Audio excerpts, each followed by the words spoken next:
CTET paper 2 का social science का class 6 का लेसन 1 है आपका कहां, कब और कैसे।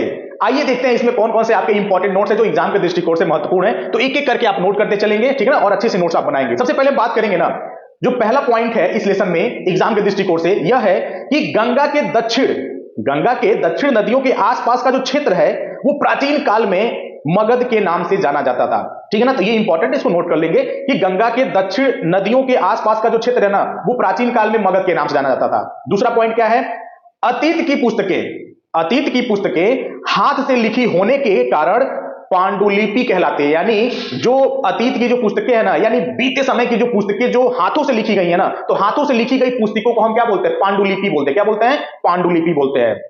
पांडुलिपि जो है ना वो प्राय ताड़पत्रों, पांडुलिपि जो है वो ताड़पत्रों अथवा हिमालय क्षेत्र में उगने वाले भुर्ज नामक पेड़ की छाल से तैयार किया जाता था, जिसे हम भोजपत्र भी कहते थे। यानी क्या कहते थे उसे, भोजपत्र, ठीक है ना।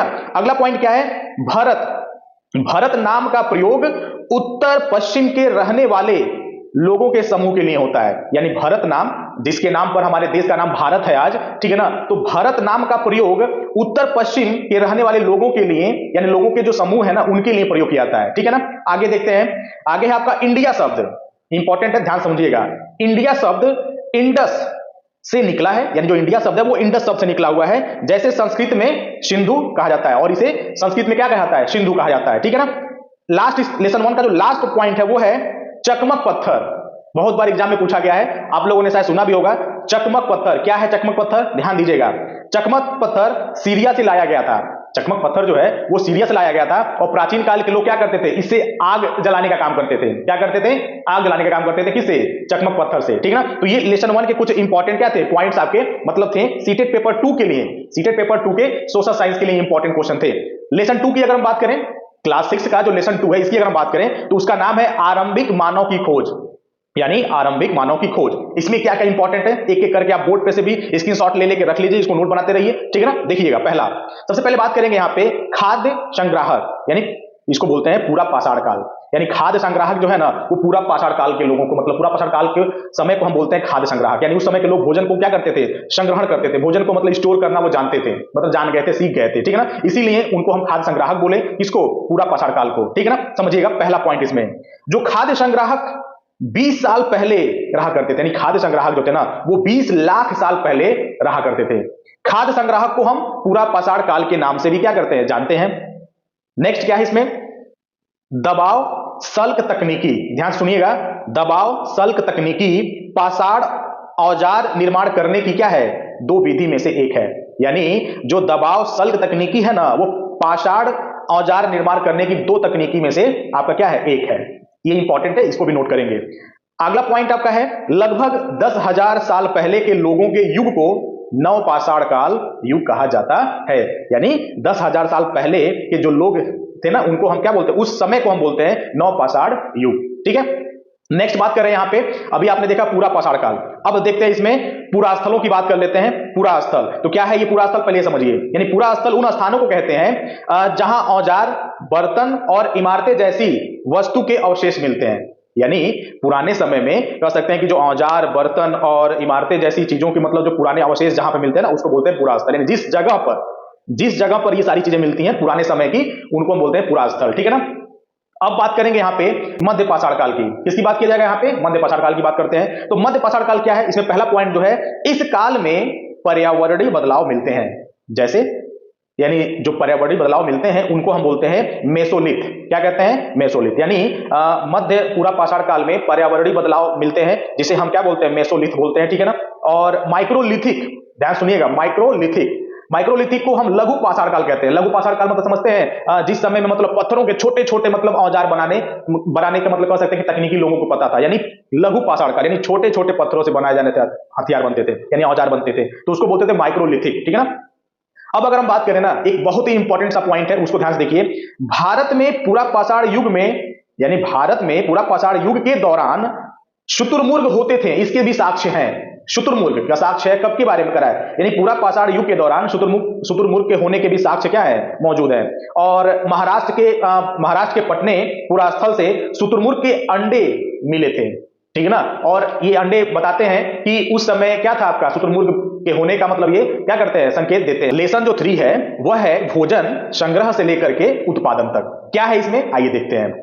सबसे पहले बात करेंगे अनाज के उपयोग। तो अनाज का उपयोग कहां होता है, तो अनाज का जो पहला उपयोग है वो बीज के रूप में, यानी बीज यानी जो हम सीड लगाते हैं फिर पौधा बनता है, ठीक है ना। तो पहला काम करते हैं हम अनाज का उपयोग करते हैं बीज के रूप में, खाद्य के रूप में यानी भोजन खाने के लिए, और उपहार के रूप में यानी हम किसी को उपहार भी देते हैं, मतलब भोजन हम किसी को उपहार स्वरूप भी दे सकते हैं, ठीक है ना। और भंडारण के रूप में, भंडारण यानी स्टोरेज यानी कहीं पर हम स्टोर कर सकते हैं, ठीक है ना।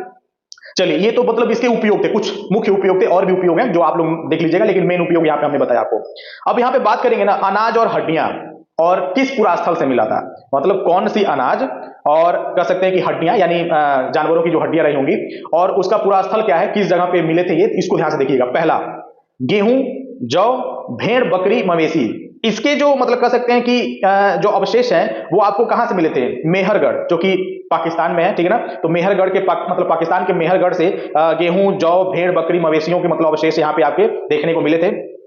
चावल जानवर की जो हड्डियां थी वो आपके उत्तर प्रदेश के कोल्डीहवा, उत्तर प्रदेश के कोल्डीहवा में इसके कह सकते हैं कि जो भी कह सकते हैं साक्ष्य हैं, ठीक है ना। गेहूं और दलहन, तो गेहूं और दलहन का आपका है कश्मीर का गुफकाल, कश्मीर का गुफकाल है, यहाँ पे गेहूं और दलहन का है।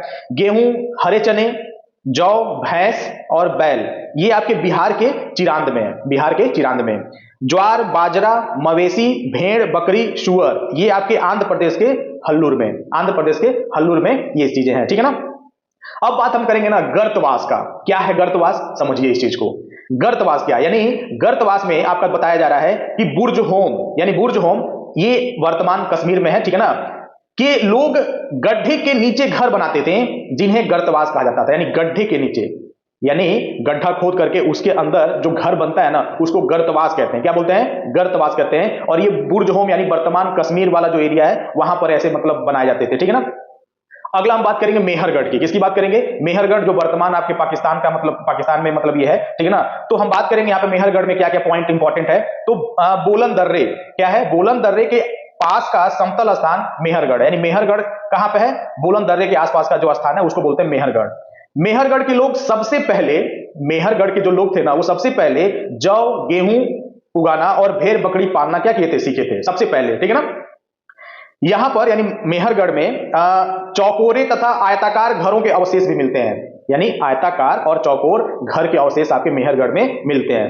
मेहरगढ़ में मृतक के साथ, ध्यान सुनिएगा, मेहरगढ़ में मृतक के साथ बकरी भी दफनाया या बकरी भी दफनाई जाती थी, यानी जब किसी की मृत्यु होती थी तो मेहरगढ़ के जो लोग थे ना वो मेहरगढ़ के लोग उस व्यक्ति को दफनाते थे तो उसके साथ बकरी भी रखकर क्या करते थे, दफना दिया करते थे, ठीक है ना। तो ये भी एक साक्ष्य मिला है वहां के कह सकते हैं कि कब्रिस्तानों से जो मतलब साक्ष्य मिला है उससे पता चलता है कि मेहरगढ़ के लोग मृतकों के साथ बकरियां भी दफनाया करते थे।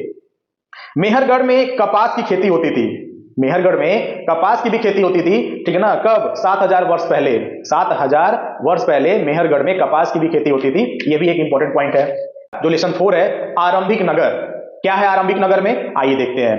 तो कह रहा है कि सबसे पहले बात करेंगे हड़प्पा की, हड़प्पा सभ्यता जो बहुत प्राचीन सभ्यता है, ठीक है ना, इसके बारे में बात करेंगे। तो कह रहा है कि हड़प्पा जो पुरास्थल है ना वो आधुनिक पाकिस्तान में है। कहां पे है, आधुनिक पाकिस्तान में है। और हड़प्पा सभ्यता के लोग पत्थर की मुहरें बनाते थे, ये इंपॉर्टेंट है, इसको नोट कर लीजिए कि हड़प्पा सभ्यता के जो लोग थे ना वो पत्थर के मुहर बनाते थे, ठीक है ना। जो स्टैंप बनता था वो पत्थरों का बनता था, और मुहरों पर वो जानवरों के चित्र बनाते थे, यानी जो मुहर लगाते थे तो वो जानवर का चित्र छपता था, ठीक है ना। ये हड़प्पा सभ्यता के लोग ऐसे करते थे। आगे अगला जो पॉइंट है वो है आपका फेयंस। क्या है, फेयंस, अच्छे से समझिएगा।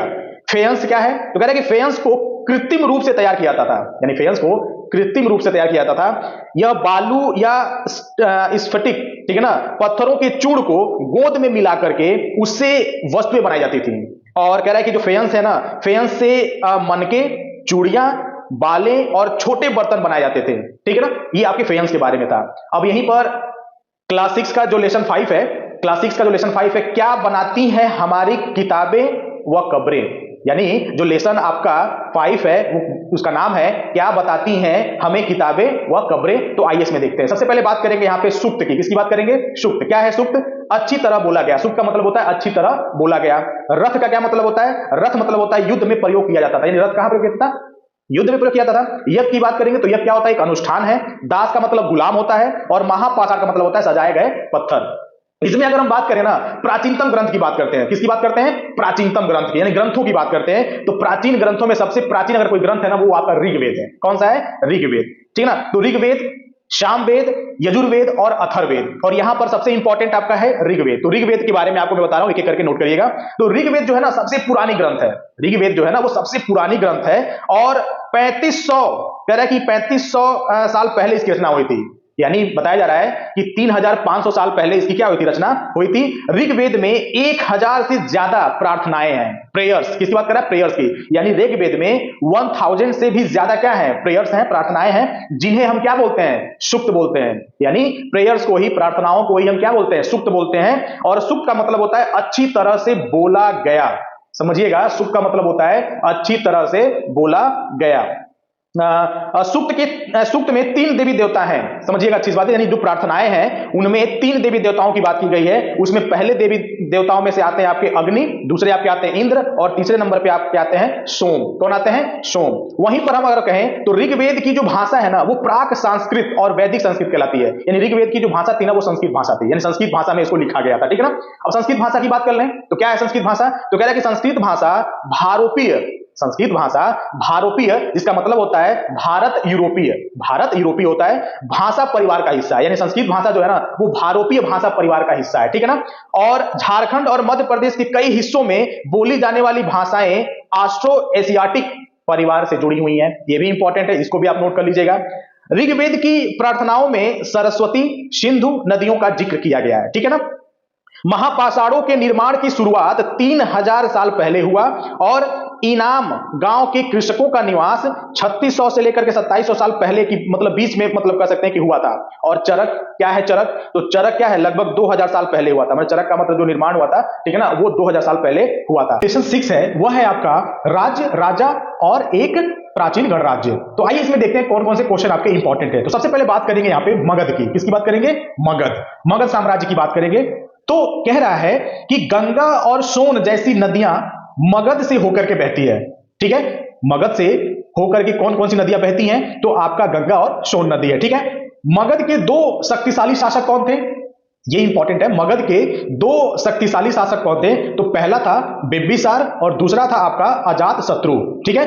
और अगर हम बात करें, मगध की जो राजधानी थी ना वो राजगृह था, और बाद में इसको पाटलिपुत्र बना दिया गया था। पाटलिपुत्र जो कि प्रेजेंट आज आपका पटना है, बिहार की राजधानी पटना, जिसको पहले हम क्या कहते थे? पाटलिपुत्र के नाम से जानते थे पहले, ठीक है ना। तो मगध गणराज्य यानी मगध जो साम्राज्य था पहले, उसके 2 सबसे कह सकते हैं कि महान शासक कोई था, तो एक अजातशत्रु था और एक आपका कौन था? बिंबिसार था, ठीक है। अब हम बात करेंगे यहाँ पे वज्जी। किसकी बात करेंगे? वज्जी साम्राज्य की बात करेंगे, वज्जी शासकों की बात करेंगे। तो कह रहा है कि जो वज्जी राज्य है ना वो मगध के नजदीक में ही था। जो वज्ज था वो मगध के नजदीक में ही था, ठीक है ना। और जिसकी राजधानी क्या थी? वैशाली। जिसकी राजधानी क्या थी? वैशाली, और ठीक है ना, वैशाली थी इसकी राजधानी। और अगर बात करें वज्जी संघ की, अगर बात करें तो वज्जी संघ का जो वर्णन है वो दिग निकाय से लिया गया है, यानी वज्जी संघ का वर्णन दिग निकाय से लिया गया है। और जो दिग निकाय है ना, दिग निकाय एक प्रसिद्ध बौद्ध ग्रंथ है, ठीक है, ध्यान सुनिएगा। जो दिग निकाय है वह एक प्रसिद्ध बौद्ध ग्रंथ है, ठीक है। और दिग निकाय करीब 2300 साल पहले, 2300 साल पहले लिखा गया था, ठीक है ना। ये इंपॉर्टेंट है, इसको आप जरूर हाईलाइट कर लेंगे। अब बात करेंगे यहाँ पे एथेंस, नाम सुने होंगे एथेंस का।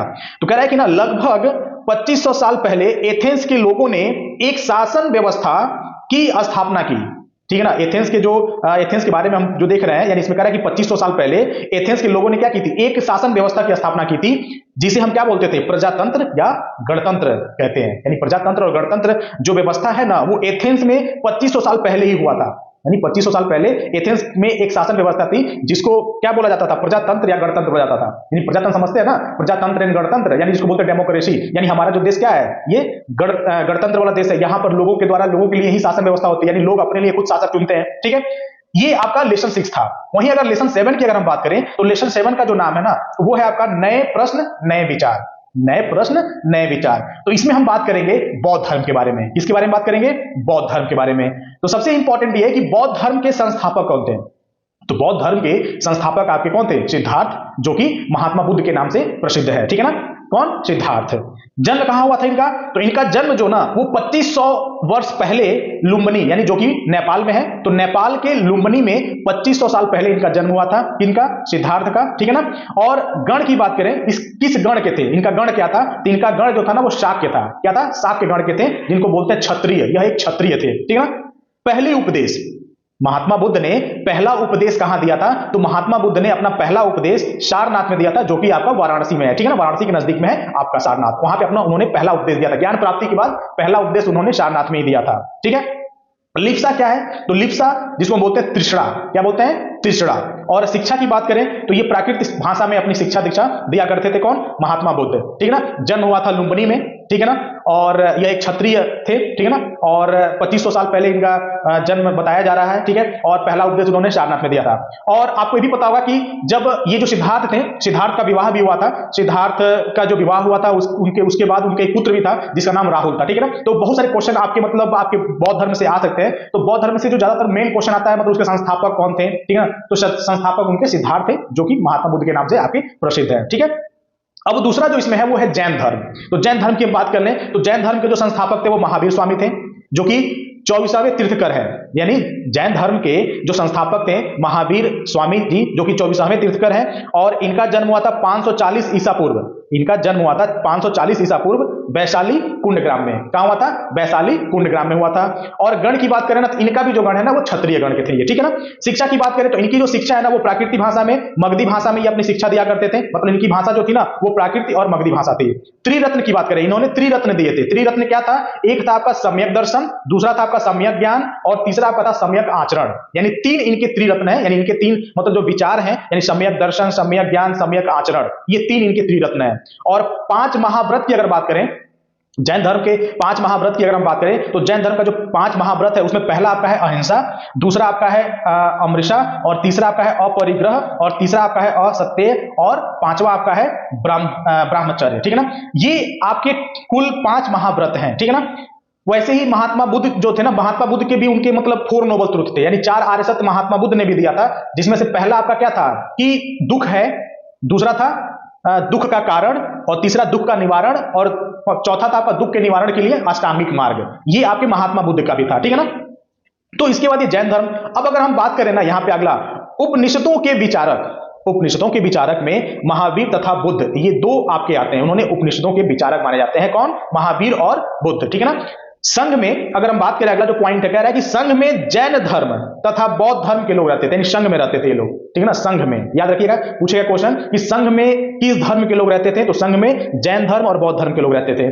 संघ में रहने वाले जो बौद्ध होते थे उनको भिक्षुओं के लिए बनाए गए नियम क्या बोलते थे? विनय पीठक ग्रंथ में मिलते हैं। यानी विनय पीठक ग्रंथ में संघ में रहने वाले बौद्ध भिक्षुओं के लिए जो मतलब नियम बनाए गए थे वो आपके विनय पीठक में आपको क्या होते हैं? ग्रंथ में आपको ये मिलते हैं। लेसन आपका 8 है, वो है आपका अशोक। यानी हम यहाँ पे अशोक के बारे में पढ़ेंगे, ठीक है ना। तो आइए विस्तार से देखते हैं अशोक के बारे में। जो जो इंपॉर्टेंट पॉइंट्स हो सकते हैं वो मैंने आपको एनसीईआरटी की बुक से निकाल के यहाँ पे दिया है, ठीक है ना।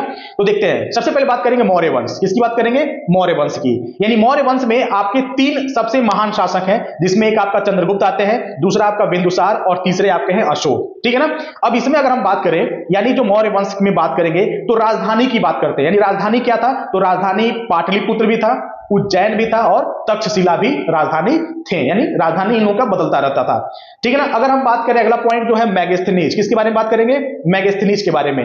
तो मेगास्थनीज जो था ना वो चंद्रगुप्त के दरबार में पश्चिम एशिया के यूनानी राजा सेल्यूकस निकेटर का राजदूत था, ठीक है ना। ये राजदूत था किसका? सेल्यूकस निकेटर का राजदूत था, जो कि पश्चिम एशिया के यूनानी देशों से ये आया था, ठीक है ना, चंद्रगुप्त के दरबार में, ठीक है।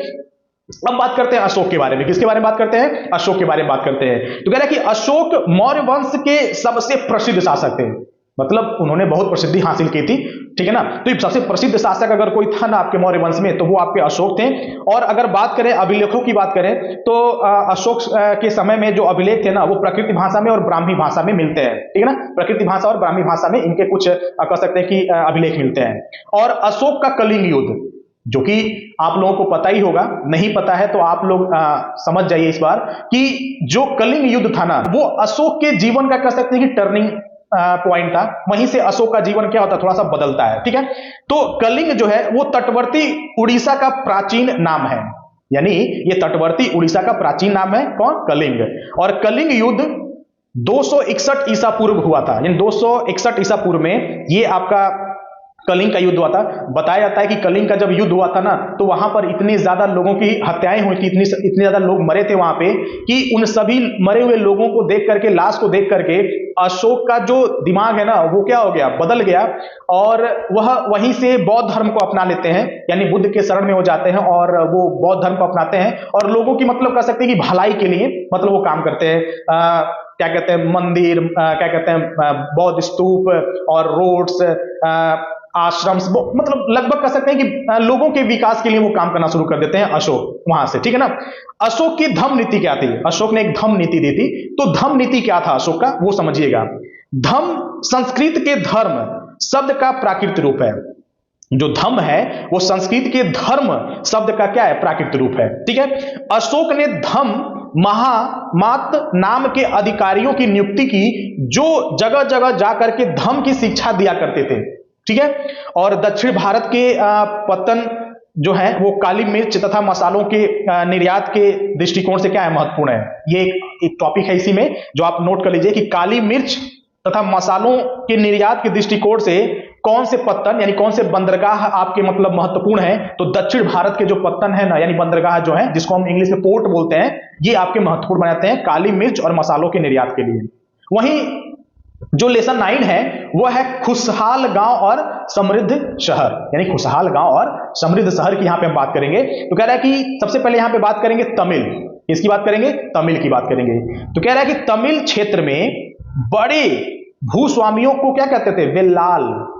ध्यान सुनिएगा, वेल्लाल बोर्ड पर भी लिखा है, उस पर भी आप नोट कर लीजिए कि तमिल क्षेत्र में जो बड़े भूस्वामी होते थे, जिनके पास बहुत ज्यादा भूमि होती थी, बहुत ज्यादा मतलब कह सकते हैं कि जमीन जिसके पास हुआ करता था, उनको क्या बोला जाता था? बेल्लाल कहा जाता था, ठीक है ना। और साधारण हलवाहों को उड़वार, जो साधारण हलवार होते थे उनको बोलते थे उड़वार कहते थे, ठीक है ना। और वहीं पे भूमिहीन मजदूर दास क्या कहते थे? जिनके पास जमीन नहीं हुआ करता था, जो भूमिहीन थे, मजदूर जो दास थे, उनको बोलते थे कैडेसियार। क्या बोलते थे? कैडेसियार। और अधिमई, क्या बोलते थे? अधिमई कहलाते थे। ध्यान से नोट कर लीजिएगा, बहुत इंपॉर्टेंट है आपके एग्जाम के लिए। ऐसे ऐसे क्वेश्चन डीप से बनते हैं, बहुत गहराई से बनते हैं। यानी जो भूमिहीन मजदूर और दास है ना, वो कैडेसियार और अधिमई कहलाते थे उस समय। किस समय? तमिल में एक बात कर रहा है ये। तमिल की जो प्राचीनतम रचनाओं को संगम साहित्य कहते हैं, यानी संगम साहित्य किसको कहते हैं? तो संगम साहित्य तमिल की प्राचीनतम रचनाओं को कहा जाता है, ठीक है ना। और अगर बात करें यहाँ पे बेरी गाजा, क्या है बेरी गाजा? तो कह रहा है कि बेरी गाजा भरूच का यूनानी नाम है, यानी भरूच का यूनानी नाम क्या है आपका? बेरी गाजा, ठीक है ना। और मुवेंदार, क्या है ये मुवेंदार? तो मुवेंदार का अर्थ होता है 3 मुखिया का समूह, यानी 3 लोग होते हैं ना, जो मुखिया क्या बोलते हैं? जो लोग गांव में पंचायत में बैठते हैं और निर्णय देते हैं किसी 2 लोगों के मतलब झगड़ों के बीच में। तो 3 लोगों की जो समूह होती है ना, 3 लोगों की समूह जो होती है, उसको हम बोलते हैं मुवेंदार, यानी मुखिया जो मतलब होते हैं 3 लोगों का, ठीक है। तो ये था आपका लेसन 9। लेसन है आपका 10, वो है आपका व्यापारी, राजा और तीर्थ यात्री, ठीक है। क्या है इसमें, आइए देखते हैं। सबसे पहले बात करेंगे यहाँ पे दक्षिण भारत की। तो दक्षिण भारत में हम किसके बारे में बात करेंगे? सोना, मसाले और काली मिर्च। यानी दक्षिण भारत जो है ना, वो सोना, मसाले और काली मिर्च के लिए फेमस है, ठीक है ना। अगर हम बात करें, कह रहा है कि रोमन साम्राज्य में काली मिर्च की मांग ज्यादा थी। ये क्वेश्चन पूछा जा सकता है कि किस साम्राज्य में काली मिर्च की मांग सबसे ज्यादा थी? तो रोमन साम्राज्य में काली मिर्च की जो मांग थी ना, वो ज्यादा थी। इसे काला सोना कहते थे। नोट करिएगा इसको अच्छे से, काली मिर्च को काला सोना के नाम से जाना जाता है, ठीक है ना। ये इंपॉर्टेंट क्वेश्चन है, काला सोना। तो बहुत लोग इस पे क्या करेंगे? बहुत लोग ट्रिक कर देंगे आपके कोयले पे। तो काला सोना, ठीक ना, ये आप क्या करते हैं? कोयले पे टिक नहीं करना आपको, ये आपका काली मिर्च है। रोमन साम्राज्य में काली मिर्च इतनी फेमस थी कि उस समय इसे काला सोना के नाम से जाना जाता था, ठीक है ना। बहुत मूल्यवान थी उस समय। अब नेक्स्ट अगर हम बात करें रेशम, किसके बारे में बात करेंगे? रेशम के बारे में। यह पेपर 1 में ईबीएस में भी आपका रेशम के बारे में आता है। रेशम के बारे में तो बहुत सारी चीजें मतलब है, जैसे रेशम का जो कीड़ा होता है ना, वो अपनी मादा कीड़े को कई किलोमीटर दूर से उसकी गंध से क्या करता है? सूंघ कर पहचान लेता है। ये ईबीएस के चैप्टर ईबीएस में आपको पढ़ाया गया है। आप जाकर के प्लेलिस्ट में ईबीएस वाले में भी देख सकते हैं, अगर आप पेपर 1 की तैयारी कर रहे हैं तो, ठीक है ना। लेकिन अगर आप पेपर 2 की तैयारी कर रहे हैं तो यहां पर आप देखिए रेशम में क्या क्या इंपॉर्टेंट है, समझिएगा। रेशम का जो आविष्कार है ना, वो चीन में करीब 7000 साल पहले हुआ। नोट कर लीजिएगा, रेशम का जो आविष्कार है वो चीन में करीब 7000 साल पहले हुआ। और जिस मार्ग से रेशम का व्यापार होता था, ठीक है ना, जिस मार्ग से रेशम का व्यापार होता था उस मार्ग को हम क्या बोलते थे? Silk route. क्या बोलते थे? सिल्क रूट कहते हैं, ठीक है ना, जिस मार्ग से रेशम का व्यापार होता था। सिल्क रूट पर नियंत्रण रखने वाले शासकों में सबसे प्रसिद्ध कौन से थे? कुषाण। कुषाण शासक थे, ठीक है ना, कुषाण शासक जो थे ना वो सिल्क रूट पर नियंत्रण रखने वाले सबसे प्रसिद्ध शासक माने जाते हैं, ठीक है ना। वहीं पर अगर हम बात करें, कुषाणों का सबसे प्रसिद्ध राजा कौन था? कनिष्क। कौन था? कनिष्क था, यानी कनिष्क जो था ना वो कुषाणों का सबसे प्रसिद्ध राजा था, ठीक है ना। और बौद्ध परिषद का गठन कनिष्क ने ही किया था। किसका गठन किया था? कनिष्क ने। बौद्ध परिषद का, यानी बौद्ध परिषद का गठन किसने किया था? कनिष्क ने किया था, ठीक है ना। और बुद्ध चरित्र के रचनाकर कौन थे? अश्वघोष। कौन थे? अश्वघोष थे। ये भी एक बहुत इंपॉर्टेंट क्वेश्चन है। अब नेक्स्ट इसमें अगर हम बात करें भक्ति, अगला टॉपिक है भक्ति।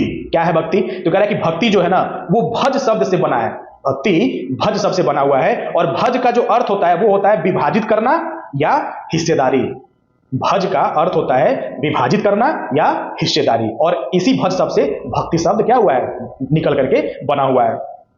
अगली जो टॉपिक है वो है हिंदू।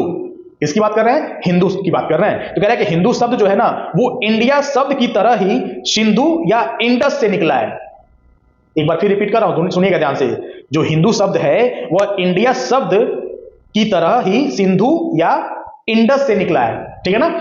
आगे अगर हम कुछ और बात करें तो कह रहा है कि दक्षिणापथ के स्वामी, ध्यान से नोट करते जाइएगा, दक्षिणापथ के स्वामी कौन थे? सतवाहन शासक, ठीक है ना। सतवाहन शासक को दक्षिणापथ के स्वामी के नाम से जाना जाता है, ठीक है ना। और मूवेंदार, अभी मैंने ऊपर भी आपको बताया था, अभी पहले बताया मैंने, मूवेंदार क्या है? तो मूवेंदार आपके जो थे वो चोर, चेर और पांड्य, ठीक है ना। मूवेंदार जो थे वो थे आपके चोल, चेर और पांड्य, ये आपके थे मूवेंदार, ठीक है ना।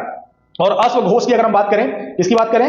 अश्वघोष की अगर हम बात करें तो अश्वघोष आपके बुद्ध चरित्र की रचना किए थे, ठीक है ना। और बोधिसत्व, ठीक है ना। तो इसकी अगर हम बात करें बोधिसत्व की, तो ये यहाँ पे आपका महायान बौद्ध धर्म आता है। और स्वान था वो चीनी यात्री था, ठीक है ना, जो भारत आया था, ठीक है ना। तो ये आपके कुछ इंपॉर्टेंट क्वेश्चन थे जो कि लेसन 10 से थे। तो लेसन 11 है वह है आपका नए साम्राज्य और राज्य। तो नए साम्राज्य और राज्यों में आपका सबसे पहला जो पॉइंट है वो है आपका गुप्त वंश। कौन सा है? गुप्त वंश। तो गुप्त वंश के बारे में आइए देखते हैं एक पॉइंट। गुप्त वंश के जो प्रसिद्ध राजा थे ना वो समुद्रगुप्त था, यानी गुप्त वंश का सबसे प्रसिद्ध राजा कोई अगर था तो वो समुद्रगुप्त था, ठीक है ना। और समुद्रगुप्त के बारे में इलाहाबाद में जो अशोक स्तंभ बने हैं ना उस पे क्या है? उस पे अभिलेखों से पता चलता है कि समुद्रगुप्त एक बहुत ही कह सकते हैं कि प्रसिद्ध राजा था गुप्त वंश का। ये पता चलता है इलाहाबाद में जो अशोक स्तंभ है उस पे खुदे हुए लंबे अभिलेखों से मालूम चलता है, ठीक है ना। और अगर बात करें समुद्रगुप्त के जो दरबारी कवि कौन थे, ये भी इंपॉर्टेंट क्वेश्चन है। समुद्रगुप्त के जो दरबारी कवि थे वो कौन थे? तो वो आपके हरिसेन थे। कौन थे? हरिसेन। और वहीं पे अगर हम बात करें 3 लेखक कौन थे जो हर्षवर्धन के बारे में लिखे हैं, यानी हर्षवर्धन के बारे में लिखने वाले 3 लेखक कौन कौन से हैं? तो एक आपके बाणभट्ट हैं और एक आपके श्यांग हैं और एक आपका रवि कीर्ति। ये 3 जो आपके लेखक हैं ना वो हर्षवर्धन के बारे में लिखा है इन लोगों ने। और दक्षिणापथ में कितने शासक थे? तो दक्षिणापथ में टोटल 12 शासक थे। किसमें? दक्षिणापथ में, ठीक है ना। इंपॉर्टेंट नोट करिएगा। और अगला टॉपिक है इसमें इस्लाम धर्म। तो इस्लाम धर्म से एक पॉइंट है उसको देख लीजिए। पैगंबर मुहम्मद ने अरब में इस्लाम नामक धर्म की शुरुआत की थी, यानी ये इंपॉर्टेंट है आप लोगों के लिए, नोट कर लीजिएगा। इस्लाम धर्म का शुरुआत सबसे पहले किसने किया था? तो पैगंबर मुहम्मद ने किया था और अरब देश में किया था सबसे पहले, ठीक है ना। वहीं लेसन 12 क्या है? तो लेसन 12 आपका है इमारतें, चित्र तथा किताबें। तो इसमें क्या है? तो सबसे पहले हम देखेंगे इसमें जो पहला है वो है आपका प्रकृति प्रेमी। तो प्रकृति प्रेमी किसने लिखा था? तो प्रकृति प्रेमी कालिदास जी ने लिखा था। किसने लिखा था? कालिदास जी ने। और वहीं पे कागज का आविष्कार, ये इंपॉर्टेंट है, आप लोगों को पता भी होगा, पहले से आप पढ़ते आते हैं। कागज का आविष्कार सबसे पहले किसने किया था? चीन ने किया था। किसने किया था? चीन ने। कब किया था? आज से कह सकते हैं कि लगभग 1900 साल पहले, 1900 साल पहले चीन के लोगों ने कागज का आविष्कार किया था। और जिसने किया था उसका क्या नाम था? काई लून। क्या नाम था? काई लून। काई लून ने, जो कि चीन का रहने वाला था, और चीन में ही इसका उसने आविष्कार किया कागज का, ठीक है ना। यानी सर्वप्रथम कागज का आविष्कार आपका चीन में हुआ था और 1900 साल पहले, और इसको करने वाला काई लून था, ठीक है ना।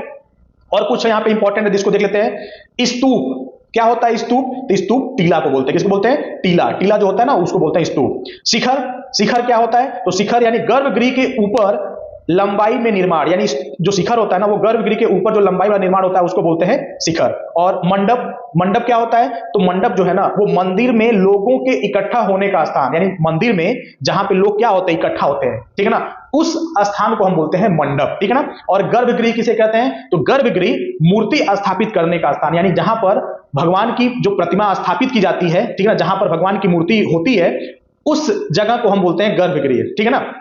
और अगला आपका है यहाँ पे पद दक्षिणा पथ। तो पद दक्षिणा पथ क्या है? तो स्तूप के चारों ओर का जो वृत्ताकार जो पथ होता है ना, चारों तरफ जिसमें हम परिक्रमा करते हैं, उसको बोला जाता है पद छिड़ा पद, ये आपको बोला जाता है, ठीक है ना।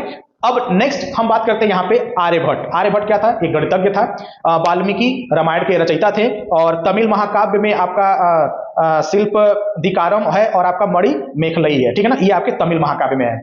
और वहीं पे अगर हम बात करें लौह स्तंभ की, ठीक है ना, आयरन पिलर की अगर हम बात करते हैं यहाँ पे, तो ये कहां पे है? ये आपके दिल्ली के मेहरौली में है। कहां पे है? मेहरौली में है, ठीक है ना।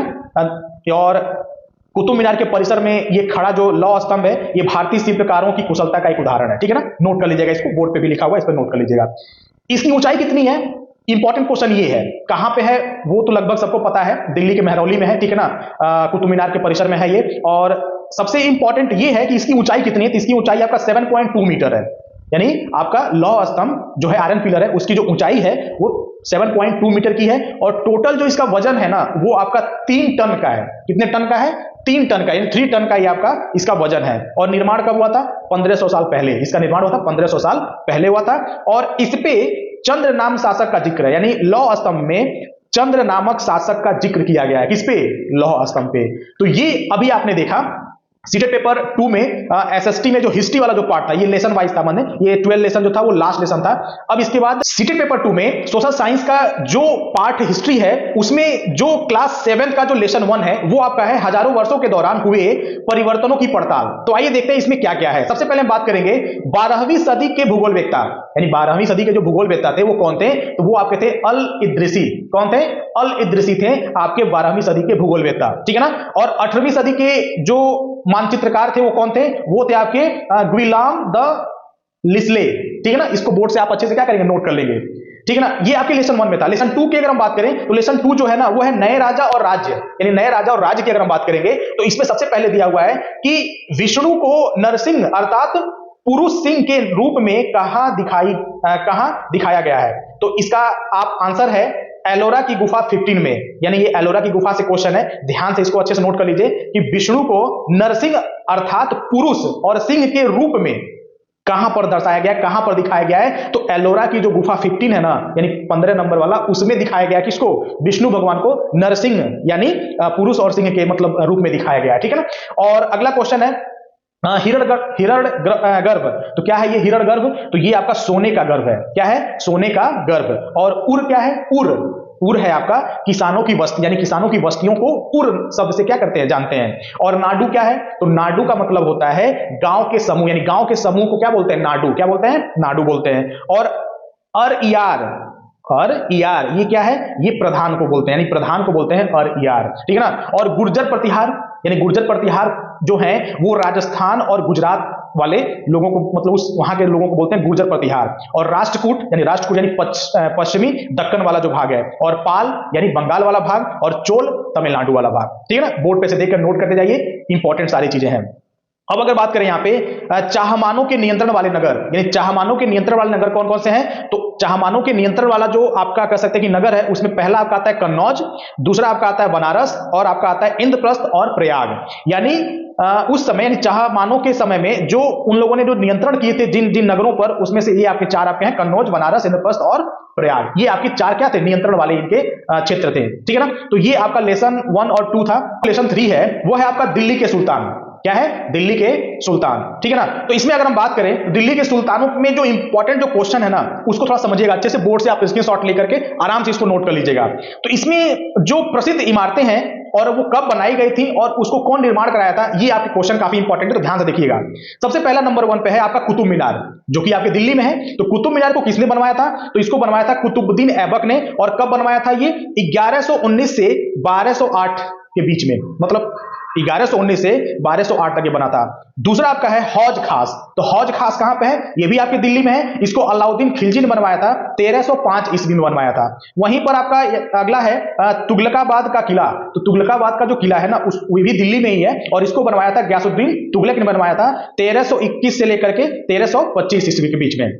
और अगला आपका है फिरोज शाह कोटला। तो फिरोज शाह कोटला जो है वो भी दिल्ली में ही है। इसको बनवाया था फिरोज शाह तुगलक ने, और ठीक ना, ये बना था आपका 1354 ईस्वी में। और अगला आपका है खिड़की मस्जिद, यानी खिड़की मस्जिद, ये भी आपकी दिल्ली में ही है और इसको बनवाया था मोहम्मद तुगलक ने 1326 ईस्वी में। तो ये कुछ इंपॉर्टेंट इमारतें थी और उनके बनाने वाले और कब इन्होंने बनवाया इसकी यहाँ पे थी। और आगे अगर हम बात करें यहाँ पे पांडुलिपि को तैयार करने के जो 4 चरण है वो कौन कौन से, यानी पांडुलिपि को तैयार करने के लिए 4 चरण होते हैं। तो पहला चरण क्या है, दूसरा क्या है, तीसरा क्या है, चौथा क्या है, एक एक करके देखिएगा। तो पहला चरण क्या है, कागज तैयार करना, यानी पांडुलिपि को तैयार करने का जो पहला चरण है वो है आपका कागज को तैयार करना। दूसरा आपका चरण है लेखन कार्य। तीसरा आपका है महत्वपूर्ण शब्दों और अनुच्छेदों की ओर, यानी ध्यान आकर्षित करने के लिए सोने को पिघलाकर उसका प्रयोग करना, ठीक है ना। और चौथा जो कि लास्ट कह सकते हैं कि जो चरण है वो है जिल्द तैयार करना। क्या तैयार करना? जिल्द तैयार करना, ठीक है ना। अब नेक्स्ट आपका पॉइंट है दिल्ली के शासक।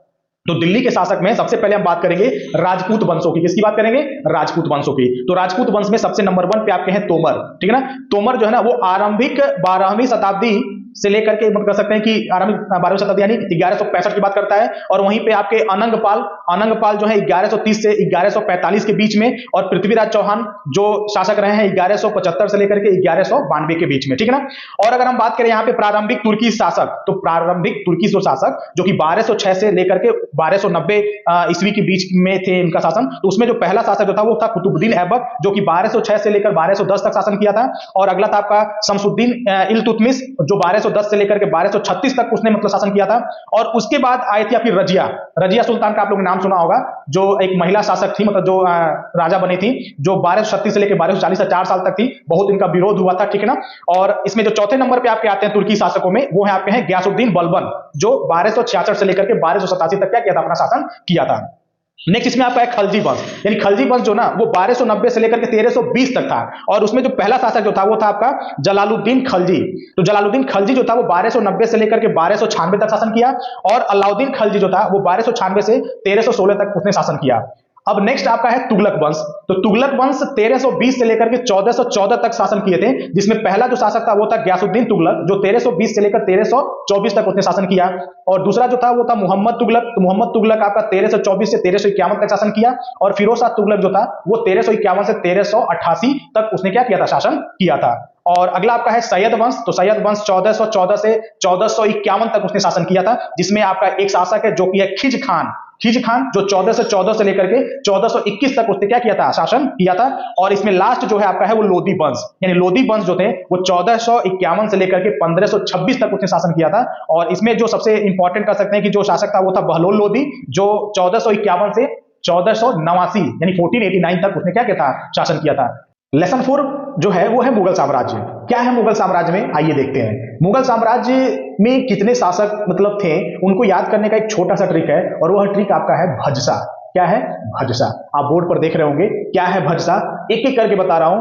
उम्मीद मानिए कि आपको इस ट्रिक से आपको पूरे मुगल साम्राज्य के जितने शासक थे उनके नाम आपको एक एक करके याद हो जाएगा। तो सबसे पहले हम बात करेंगे भजसा, यानी BHAJSA, यानी बी से आपका क्या हो जाएगा, बाबर, एच से आपका क्या हो जाएगा, हुमायूं, और ए से आपका हो जाएगा अकबर, जे से आपका हो जाएगा जहांगीर, और एच से आपका हो जाएगा शाहजहां, और ए से आपका हो जाएगा औरंगजेब। यानी ये मुगल साम्राज्य के शासकों के नाम है क्रम से। क्या है? क्रम से है। और ये जो भजसा ट्रिक है ना, ये आपको इनके नाम याद करने में पूरा हेल्प करेगा। तो एक एक करके आइए इन पूरे साम्राज्य के बारे में देखते हैं। तो सबसे पहले हम यहाँ पे बात करने वाले हैं किसके बारे में, भजसा में। सबसे पहले अगर हम देखेंगे, पहला जो आ रहा है बी यानी बाबर। बाबर जो था वो 1526 से लेकर के 1530 तक उसने शासन किया था। तो बाबर के शासनकाल के जो कह सकते हैं कि जो 4 साल थे वे कैसे थे, उसने उन 4 साल में क्या क्या किया, वो सभी चीजें आइए हम एक एक करके देखते हैं। सबसे पहले अगर हम बात करें तो जो बाबर था ना वो 1526 में कह सकते हैं कि पानीपत के मैदान में इब्राहिम लोदी एवं अफगान को हराया था। बाबर ने 1526 में पानीपत के मैदान में इब्राहिम लोदी और अफगान को क्या किया था, हराया था। पहला पॉइंट है, ठीक है ना। दूसरा पॉइंट देखिए, 1527 यानी 1527 में बाबर ने खानुआ में राणा सांगा, राजपूत एवं उनके जो समर्थक थे, उन समर्थक जो थे यानी उनके जो फॉलोअर्स थे, उनको उन्होंने क्या किया, हराया था 1528 में। 1528 में बाबर ने चंदेरी में राजपूतों को हराया था, ठीक है ना। ये इंपॉर्टेंस है इनके बाबर के बारे में, बाबर ने किस सन में किनको हराया था, इनके यहां पर पूरी मतलब जिक्र की गई है। जो लास्ट पॉइंट है बाबर का वह है कि अपनी मृत्यु से पहले बाबर यानी अपनी मृत्यु से पहले दिल्ली और आगरा में मुगल नियंत्रण स्थापित किया, यानी दिल्ली में उसने क्या कर दिया, मुगलों का नियंत्रण स्थापित कर दिया था। किसने, बाबर ने। हुमायूं के बारे में अगर हम देखें तो हुमायूं जो था ना वो 1530 से लेकर के 1556 तक शासन किया, यानी हुमायूं का जो शासन काल था वो 1530 से लेकर के 1556 तक था। और उन शासन काल के दौरान में चौसा का युद्ध हुआ, तो चौसा का युद्ध 1539 में हुआ, ये नोट करते चलिएगा। कन्नौज का युद्ध 1540 में हुआ, और इन दोनों युद्ध में शेर खान ने हुमायूं को हराया था। याद करिएगा, इसको नोट कर लीजिएगा कि इन दोनों युद्ध में, यानी चौसा का जो युद्ध हुआ था और जो कन्नौज का जो युद्ध हुआ था, इन दोनों युद्ध में जो शेर खान था ना, उसने हुमायूं को क्या किया था, हराया था।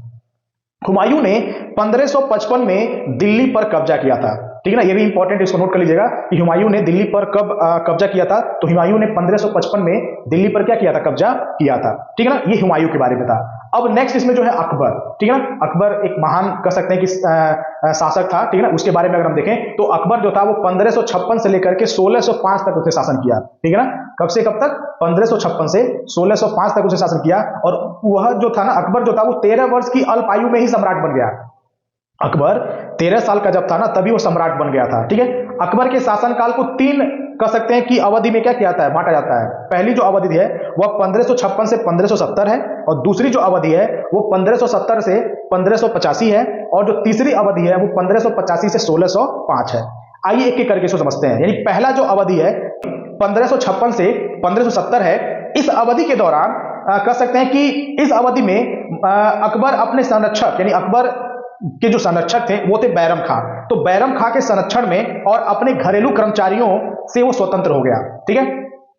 और 1568 में सिसोदिया की राजधानी चित्तौड़ किया, यानी अकबर ने 1568 में जो सिसोदियों का जो राजधानी था उसको चित्तौड़ कर दिया, और 1569 में उसने रणथंभौर पर क्या किया, कब्जा कर लिया। कौन, अकबर ने, ठीक है। और जो दूसरा उसका जो अवधि है वो है आपका 1570 से लेकर के 1585, तो 1570 से 1585 के बीच में अगर हम देखें तो इस अवधि के मध्य गुजरात के विरुद्ध सैनिक अभियान हुए, और इन कह सकते हैं कि अभियान के बाद बिहार, बंगाल और उड़ीसा में भी क्या हुए थे, अलग अलग कह सकते हैं कि जगहों पे अभियान मतलब शुरू हुए थे।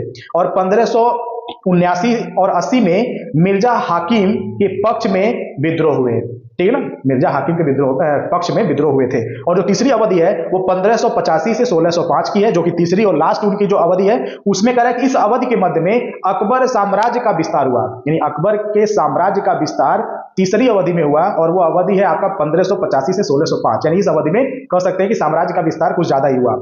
क्या था इसमें, कह रहा कि सफाविदों को हराकर कांधार पर कब्जा किया गया और कश्मीर को जोड़ लिया गया। अपने शासन के अंतिम वर्षों में अकबर की जो सत्ता राजकुमार सलीम के विद्रोह के कारण लड़खड़ा गया, मतलब जो राजकुमार सलीम थे, ठीक है ना, उनके विद्रोह करने की वजह से कह सकते हैं कि जो अकबर की जो सत्ता था थोड़ा सा क्या हो गया, लड़खड़ाया, ठीक है ना, थोड़ी सी असर पड़ी थी उस पर। और सलीम जो कि अकबर के जो पुत्र हैं ये आगे चल के जहांगीर के नाम से प्रसिद्ध हुए, ठीक है ना। अब नेक्स्ट अगर हम बात करें अकबर के बाद तो जहांगीर ही है, तो जहांगीर के बारे में देख लेते हैं। तो जहांगीर का जो शासन काल था वो 1605 से 1627 तक था, 1605 से 1627 तक था, ठीक है। तो पहला पॉइंट है इसमें, जहांगीर ने अकबर के सैन्य अभियानों को आगे बढ़ाया, ठीक है। दूसरा पॉइंट, मेवाड़ के सिसोदिया शासक अमर सिंह ने मुगलों की सेवा स्वीकार की। और तीसरा पॉइंट इसमें है कि शासन के अंतिम वर्षों में जो राजकुमार खुर्रम ने विद्रोह किया, जो बाद में शाहजहां कहलाया, यानी जो राजकुमार खुर्रम जो थे वो बाद में शाहजहां कहलाए, उन्होंने विद्रोह किया जहांगीर के खिलाफ, ठीक है ना। तो अब हम बात करेंगे यहाँ पे जो पांचवें हैं, ठीक है ना, आपके मुगल शासक में, वो है आपके शाहजहां। तो शाहजहां का जो शासनकाल था वो 1627 से लेकर के 1658, ठीक है ना, 1627 से 1658 तक था। तो पहला पॉइंट क्या है शाहजहां में, तो शाहजहां ने अफगान अभिजात खान जहान लोदी को हराया, ठीक है ना। एक बार फिर रिपीट कर रहा हूं, सुन लीजिएगा। शाहजहां ने अफगान अभिजात खान जहान को क्या किया था, हराया था, ठीक है। अहमदानगर के विरुद्ध अभियान में बुंदेलों की हार हुई और ओरछा पर कब्जा कर लिया गया।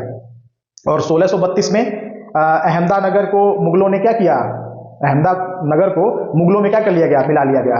अब जो लास्ट शासक जो था ना वो आपके कह सकते हैं कि इसमें वो है औरंगजेब। तो औरंगजेब का जो शासन काल है वो 1658 से लेकर के 1707 तक है। कहां तक है? 1707 तक। 58 से लेकर के 1707 तक, 1658 से 1707। इसमें जो पहला पॉइंट है वो है कि मराठा सरदार शिवाजी के विरुद्ध मुगल अभियान प्रारंभ में सफल रहे और औरंगजेब द्वारा शिवाजी को बंदी बना लिया गया और 1685 में बीजापुर को मुगल में मिला लिया गया और 1687 में गोलकुंडा को मुगल में मिला लिया गया, यानी मुगल साम्राज्य में मिला लिया गया गोलकुंडा को 1687 में। और छापामार पद्धति का उपयोग मराठाओं के द्वारा किया गया था। ठीक है ना, एक इंपॉर्टेंट ये पॉइंट है इसी में आपका लेसन क्या कहते हैं 4 में कि छापामार पद्धति का उपयोग किसके द्वारा किया गया था। तो छापामार पद्धति का उपयोग सबसे पहले मराठाओं के द्वारा किया गया था। ठीक है, लेसन 5 है आपका शासक और इमारतें। क्या है शासक और इमारतों में, आइए बात करते हैं। सबसे पहले कुतुब मीनार की बात करते हैं। तो कुतुब मीनार को किसने बनवाया था, आइए इन सभी चीजों को यहाँ पे हम एक एक करके देखते हैं। तो कुतुबुद्दीन ऐबक ने 1199 में निर्माण कराया, यानी कुतुबुद्दीन ऐबक ने कुतुब मीनार का निर्माण 1199 में मतलब क्या किया, कराया। और कुतुब मीनार 5 मंजिल इमारत है। कुतुब मीनार जो है ना वो 5 मंजिली इमारत है, आप देख रहे होंगे यहाँ पे। ठीक है ना, तो अभिलेखों की पट्टियों इसके पहले छज्जे के नीचे है, यानी जो अभिलेख है ना, अभिलेख जिस पे लिखा हुआ है कुछ, तो अभिलेखों की जो पट्टियां है वो पहले छज्जे के नीचे ही है। ठीक है, और प्रथम मंजिल का जो निर्माण था कुतुब मीनार के अगर बारे में अगर हम देखें डीपली अगर देखा जाए तो कुतुब मीनार का जो प्रथम मंजिल का जो निर्माण था वो कुतुबुद्दीन ऐबक ने करवाया था 1199 में।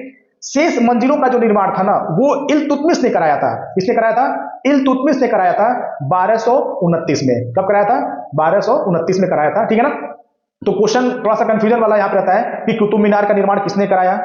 ठीक है ना, तो कुतुब मीनार का निर्माण तो आपके कुतुबुद्दीन ऐबक ने ही किया था, बट उसको पूरा कराया था, मतलब उसको पूरा करने में जो सहयोग किया था वो किया था इल्तुतमिश ने। ठीक है ना, तो ये दोनों लोगों का नाम यहाँ पे आता है। तो प्रथम मंजिल का निर्माण कुतुबुद्दीन ऐबक ने किया था और शेष मंजिल का जो निर्माण था, ठीक है ना, क्योंकि आपने अभी देखा कि कुल 5 यहाँ पर मंजिल है, तो 5 मंजिलों में जो प्रथम मंजिल है वो केवल कुतुबुद्दीन ऐबक ने कराया था, बाकी के जो मंजिल है वो इल्तुतमिश ने कराया था। ठीक है, अब बात करेंगे यहाँ पे दूसरा है आगरा का किला। ठीक है, आगरा का किला किसने बनवाया था? तो आगरा का किला अकबर ने बनवाया था। किसने बनवाया था? अकबर ने बनवाया था। ध्यान से इसको सुनिएगा, नोट कर लीजिएगा कि जो आगरा का किला है उसका निर्माण अकबर के द्वारा कराया गया। ठीक है, पत्थर काटने वाले, जो आगरा का किला बना था उसमें पत्थर काटने वाले कितने थे? 2000 लोग थे। सीमेंट व चूना बनाने वाले कितने लोग थे? 2000 लोग थे। और मजदूर उसमें कितने थे? तो 8000 मजदूर, यानी कुल इसमें 12000 लोगों ने मिलकर के क्या किया था? आगरा का किला का निर्माण किया था। यानी आगरा का किला जो है वो कुल 12000 मजदूरों के द्वारा क्या किया गया था? बनाया गया था। ठीक है ना, अगर हम आगे इसमें बात करें मेहराब, क्या है मेहराब? तो मेहराब के निर्माण में अनुप्रस्थ टोडा तकनीकी का इस्तेमाल हुआ। ठीक है ना, तो मेहराब के निर्माण में अनुप्रस्थ टोडा तकनीकी का इस्तेमाल किया गया था। और श्री वल्लभ ने श्रीलंका पर आक्रमण कर राजा सेन प्रथम को पराजित किया। ठीक है ना, ये भी इसमें एक इंपॉर्टेंट क्वेश्चन है। अब नेक्स्ट आपका लेसन 6 है और वह है आपका नगर, व्यापारी और शिल्पी जन। तो क्या है इसमें, आइए बात करते हैं करके। सबसे पहले बात करते हैं यहाँ पे कांसा, घंटा धातु और लुप्त मोम तकनीकी। ठीक है ना, तो सबसे पहले बात करते हैं यहाँ पे कांसा के बारे में। तो कह रहा है कि कांसा एक मिश्र धातु होती है और ये बनती किससे है? तो कांसा बनता है तांबे और रांगे, जिसको हम बोलते हैं टीन। तो तांबा और टीन दोनों को जब मिलाते हैं तब जाकर के आपका बनता है क्या? कांसा। घंटा धातु क्या है? तो घंटा धातु में रांगे का जो अनुपात ज्यादा होता है और यह घंटे जैसी ध्वनि उत्पन्न करती है। ठीक है ना, यानी घंटे जैसी ध्वनि उत्पन्न करती है। क्यों? क्योंकि इसमें रांगे का जो अनुपात होता है ना वो ज्यादा होता है। और वहीं पे आपका चोलकालीन कांस्य मूर्तियों की अगर हम बात करें तो कह रहा है कि जो चोलकालीन कांस्य मूर्तियां थी ये लुप्त मोम तकनीकी से बनाई जाती थी। कौन सी तकनीकी से? लुप्त मोम तकनीकी से बनाई जाती थी। कौन? चोलकालीन कांस्य मूर्तियां। वहीं पे अगर हम नेक्स्ट पॉइंट की अगर बात करें तो नेक्स्ट पॉइंट आपका है हम्पी की वास्तुकला। क्या है हम्पी की वास्तुकला? इसमें क्या क्या पॉइंट है देखिए एक एक करके। तो कह रहा है कि हम्पी नगर कृष्णा और तुंगभद्रा नदियों की घाटी में स्थित है। ठीक है, और यह नगर 1336 में स्थापित विजयनगर साम्राज्य का क्या था? केंद्र स्थल था। ठीक है ना, ये आपके कुछ इंपॉर्टेंट कर सकते हैं कि पॉइंट थे आपके लेसन 6 में। लेसन 7 है आपका जनजातीय और खाना बदोश। क्या है जनजातीय और खाना बदोश में, आइए देखते हैं।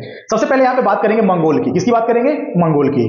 क्या है मंगोल में? तो कह रहा है कि इतिहास में सबसे प्राचीन पशुचारी और शिकारी संग्राहक जनजाति अगर कोई था ना तो वो मंगोल ही थे, ठीक है ना। यानी मंगोल जो थे ना वो इतिहास में सबसे प्रसिद्ध पशुचारी और शिकारी संग्राहक जनजाति है, ठीक है ना, माने जाते हैं।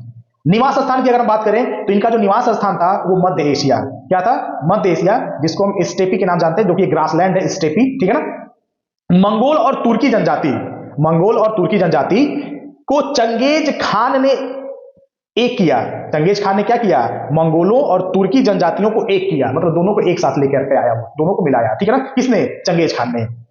वहीं पे नेक्स्ट अगर जनजाति की हम बात करें तो वो है आपका अहोम, क्या है, अहोम, क्या है इसमें, तो अहोम लोग म्यांमार से आकर के 13वीं सदी में ब्रह्मपुत्र घाटी में बसे, ठीक है ना, ये याद कर लीजिएगा, नोट कर लीजिएगा बोर्ड पे से कि अहोम लोग म्यांमार से आकर के 13वीं सदी में ब्रह्मपुत्र घाटी में क्या किए थे, बस गए थे।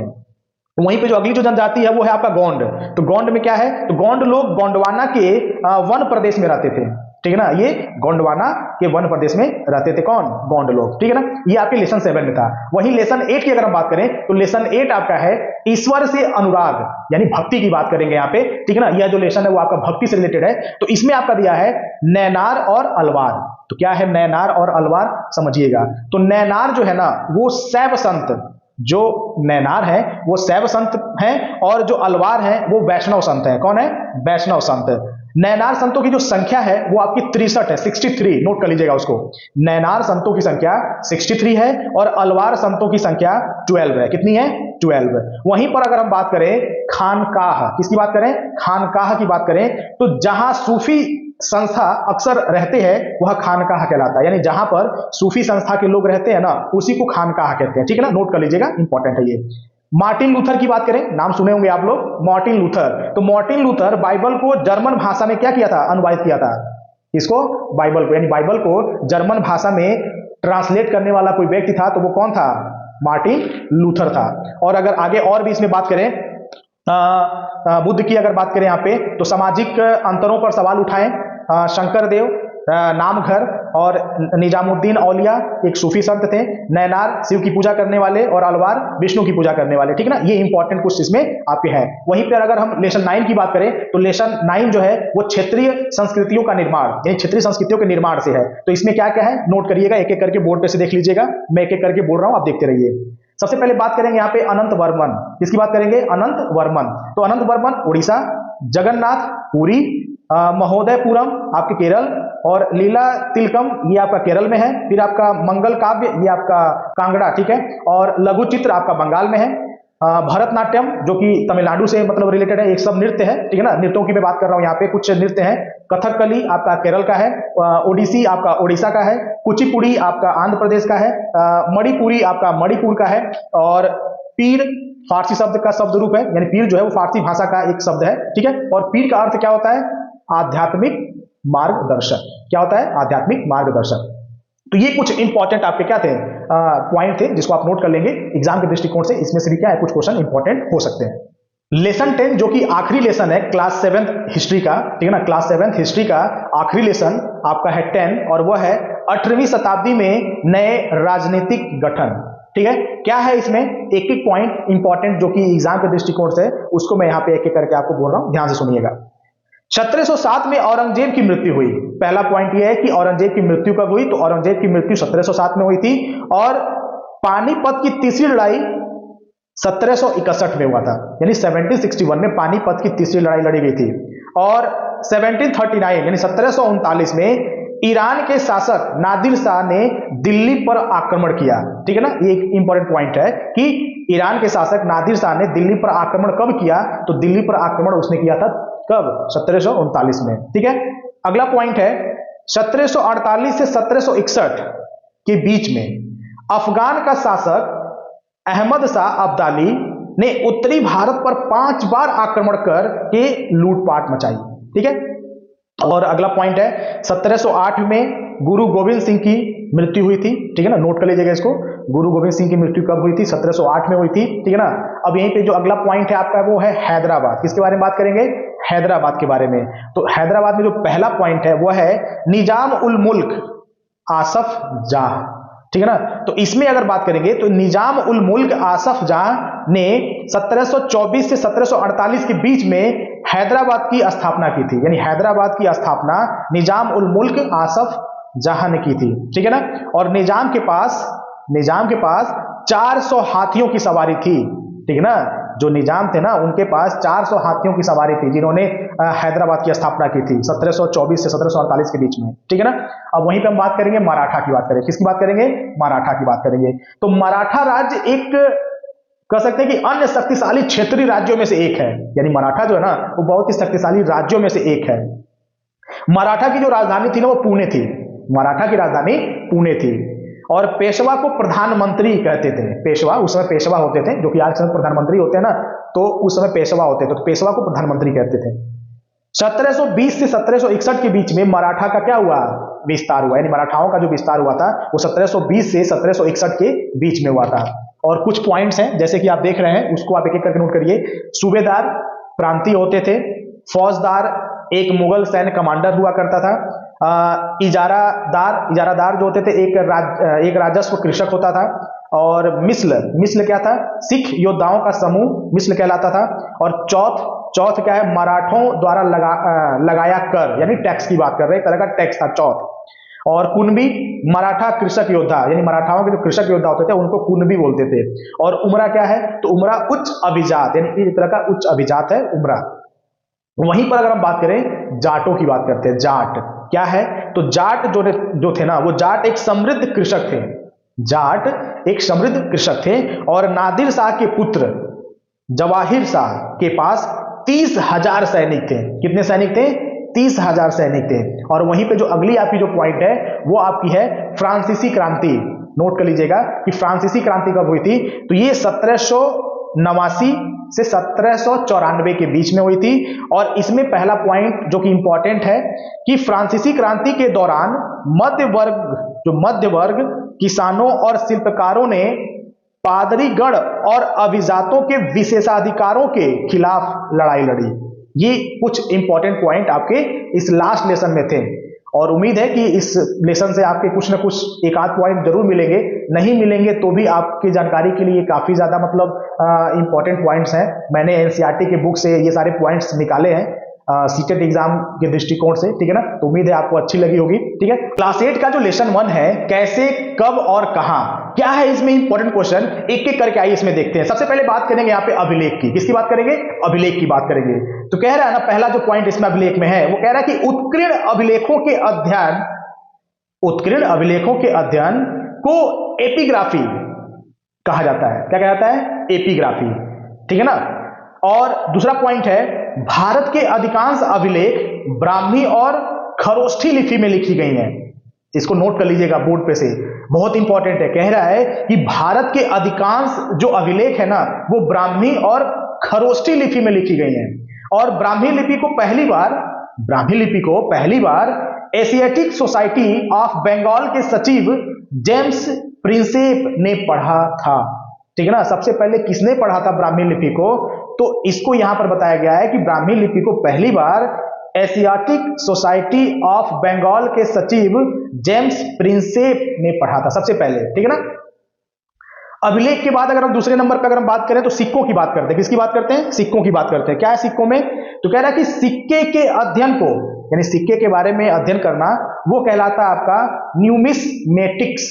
क्या कहलाता है, न्यूमिस्मेटिक कहलाता है, जिसको हम बोलते हैं मुद्रा शास्त्र, ठीक है ना। और भारत में पहली बार लिखित स्वर्ण सिक्के चलाने का जो श्रेय है वो इंडो ग्रीक या हिंद यवन को जाता है।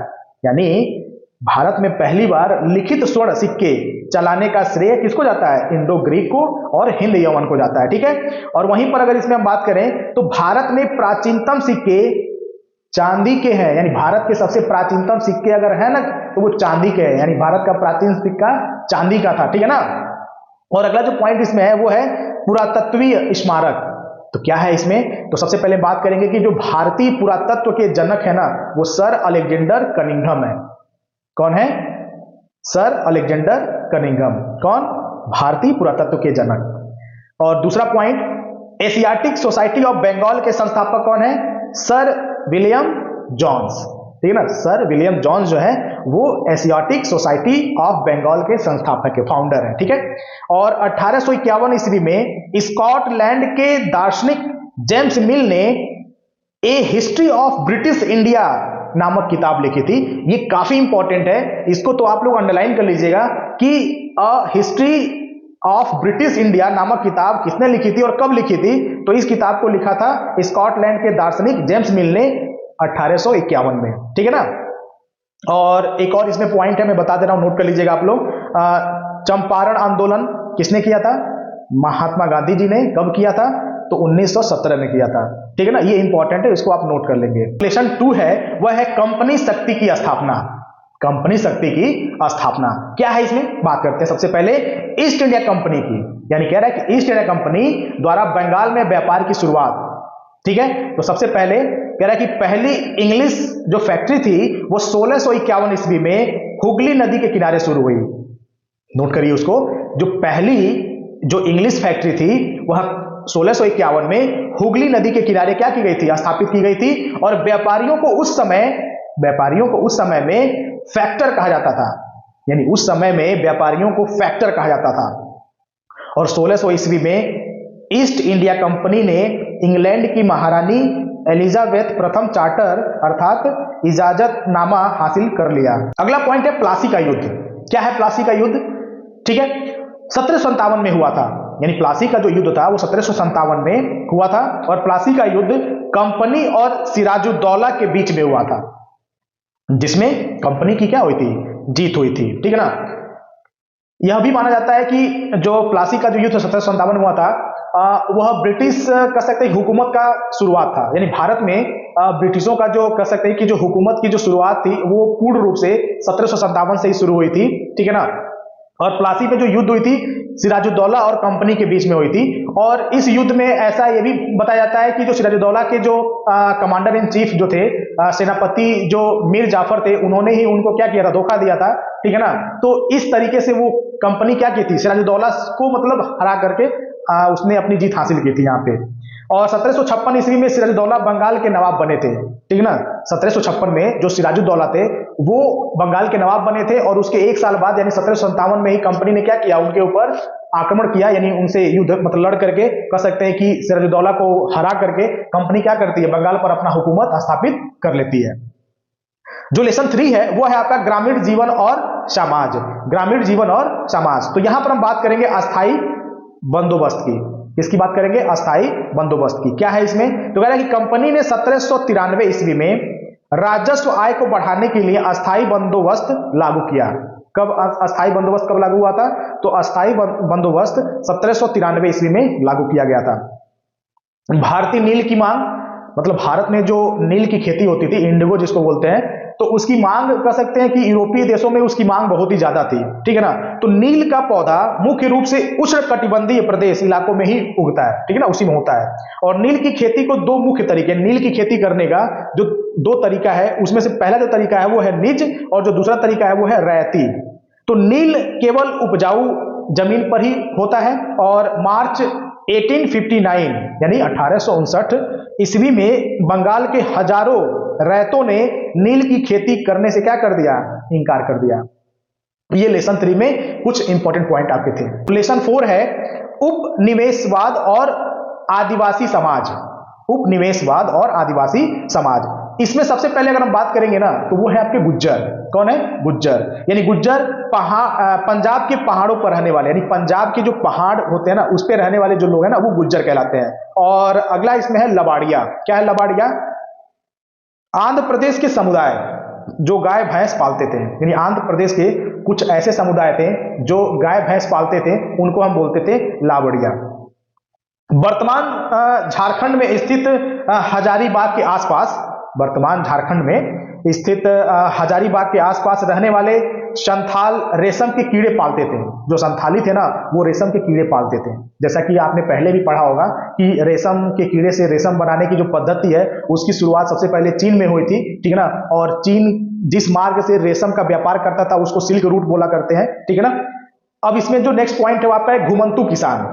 क्या है? घुमंतू किसान। तो घुमंतु किसान मुख्य रूप से पूर्वोत्तर और मध्य भारत के पर्वतीय व जंगली पट्टियों में ही रहते थे। अब इसमें एक इंपॉर्टेंट पॉइंट है, सबने सुना होगा, और वो है आपका बिरसा मुंडा। किसके बारे में बात करने वाले हैं? बिरसा मुंडा। ये जनजातियों के लीडर थे, ठीक है ना, उनके भलाई के लिए कह सकते हैं कि उनकी उन्नति के लिए वो आवाज उठाया करते थे, ठीक है ना। तो बिरसा मुंडा का जन्म 1870 ईस्वी में हुआ था, ठीक है ना। और बिरसा का जो आंदोलन था वो आदिवासी समाज को सुधारने के लिए था, यानी अपने लोगों का मतलब कह सकते हैं कि जीवन बेहतर हो, उसके लिए वो क्या करते थे? आंदोलन किया करते थे। कौन? बिरसा मुंडा, ठीक है ना। अगला लेसन आपका है 1857 की क्रांति, यानी लेसन 5 जो है 1857 की क्रांति, ठीक है ना। इसको फर्स्ट इंडिपेंडेंस कह सकते हैं कि इंडिपेंडेंस ऑफ वार बोलते हैं, यानी प्रथम स्वतंत्रता के लिए लड़ी गई लड़ाई आपकी थी 1857 की जो क्रांति थी। तो 1857 की जो विद्रोह को ब्रिटिश भारत के औपनिवेशिक इतिहास का महाविभाजक काल कहा जाता है। और आखिरी मुगल बादशाह जो थे वो थे बहादुर शाह जफर, और 1850 ईस्वी में ईसाई धर्म को अपनाना क्या हो गया था? आसान हो गया था। ये कुछ पॉइंट्स है, इसमें देखते जाइए एक एक करके। अगला पॉइंट है आपका मेरठ से दिल्ली तक। तो 29 मार्च 1857 को मंगल पांडे को बैरकपुर में अफसरों पर हमला करने के आरोप में फांसी दे दिया गया, ठीक है ना। मंगल पांडे ने क्या किया था? मंगल पांडे ने गोली मार दी थी। जैसा कि आप सभी को पता है कि मंगल पांडे क्या थे? एक ब्राह्मण थे, और जब उन्हें बात पता चली कि भाई एक सैनिक थे वो, तो उन्हें जब पता चला कि ब्रिटिश उनको जो क्या कहते हैं राइफल दे रहा है, जो मतलब कारतूस रिफिल करना है, वो गाय और सुअर की चर्बी से बन रहा है, तो गाय और सुअर की चर्बी से मतलब जब उनको पता चला तो उन्हें लगा कि मतलब अंग्रेजों ने हमारा धर्म क्या कर दिया? भ्रष्ट कर दिया।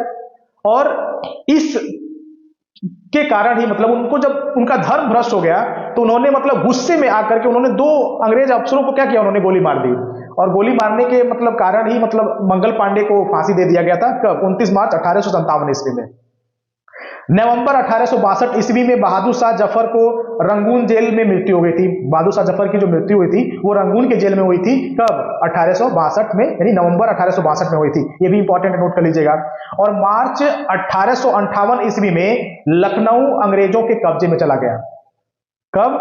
मार्च 1858 में जो लखनऊ था वो अंग्रेजों के कब्जे में चला गया था। 1857 की क्रांति के समय में बहुत सारे हिस्से ऐसे थे जो क्या हो गए थे? अंग्रेजों से मुक्त हो गए थे। लेकिन जैसे ही ये क्रांति खत्म हुई, अंग्रेज धीरे धीरे उन हिस्सों जहां पे उनका कंट्रोल चला गया था, उन हिस्सों पे फिर से उन्होंने कंट्रोल पाना क्या किया? शुरू कर दिया था। तो मार्च 1858 में लखनऊ पर अंग्रेजों ने क्या किया था? फिर से अपना कब्जा कर लिया।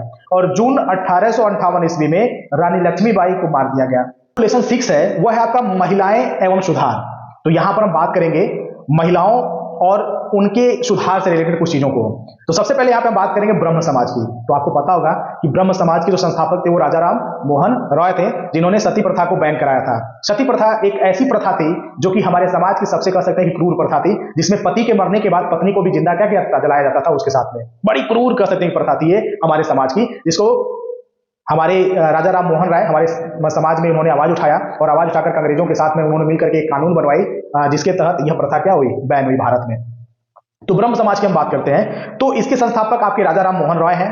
यह भारतीय पुनर्जागरण का अग्रदूत कहा जाता है इन्हें, ठीक है ना। भारतीय पुनर्जागरण का अग्रदूत इन्हें माना जाता है, ठीक है। और आधुनिक भारत के जनक भी ये कहे जाते हैं, ठीक है ना। यानी कौन? राजा राम मोहन राय। यानी राजा राम मोहन राय को आधुनिक भारत के जनक कहे जाते हैं, और भारतीय पुनर्जागरण के अग्रदूत भी कहे जाते हैं, और ब्रह्म समाज के संस्थापक भी यही हैं। ब्रह्म समाज की स्थापना उन्होंने कब की थी? 20 अगस्त 1828 को की थी उन्होंने, ठीक है। और सती प्रथा पर रोक कब लगा था? तो सती प्रथा पर रोक 1829 में अधिनियम 17, किस अधिनियम के तहत?